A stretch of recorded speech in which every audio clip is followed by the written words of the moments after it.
Hello and welcome to Nepali learner. आज हेर्नेछौँ Python अपरेटरहरू।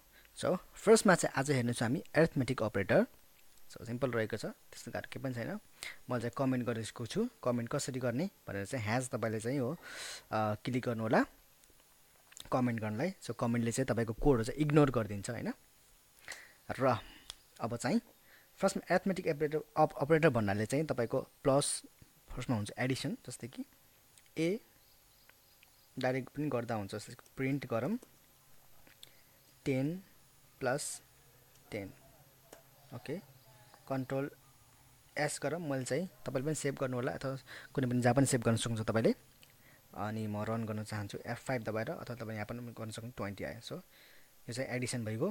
त्यस्तै गरी तपाईँले चाहिँ अब माइनस पनि गर्न सक्नुहुन्छ, सब्ट्र्याक्सन पनि गर्न सक्नुहुन्छ। फेरि F5 0 हैन, तपाईँ रन यहाँबाट पनि गर्न सक्नुहुन्छ है त, तपाईँलाई थाहा छ होला। त्यसपछि हामीले चाहिँ मल्टिप्लाई पनि गर्न सक्नुहुन्छ, कन्ट्रोल एस रन, ठिक छ। त्यसपछि तपाईँले चाहिँ डिभिजन पनि गर्न सक्नुहुन्छ यसरी, ठिक छ। 1.0 फ्लोट भ्यालु आएको छ।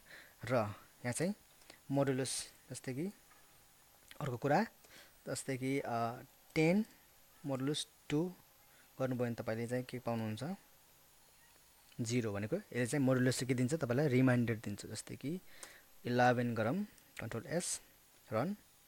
सो 1 रिमाइन्डर दिन्छ, ठिक छ। त्यसपछि अर्को रहेको छ एक्सपोनेन्ट भनिन्छ हैन, जस्तै कि 2 को पावर 2 यानि कि square, control S 2 to the 4। So exponent भनेको यसको पावर, जस्तै कि 4 को पावर 2, सो 16। सो यसरी चाहिँ तपाईँले एरिथमेटिक अपरेटर चाहिँ युज गर्न सक्नुहुन्छ है त। र तपाईँले चाहिँ जस्तै कि ए 10 दिनुस्, बी 20 दिनुस् हैन। यसरी हामी एफ फर्मेटिङ यानि एफ स्ट्रिङ फर्मेटिङ पनि युज गर्न सक्नुहुन्छ। जस्तै कि रिजल्ट भेरिएबलमा फेरि ए प्लस बीलाई चाहिँ एड गरिदिनुस्, अनि प्रिन्ट गरौँ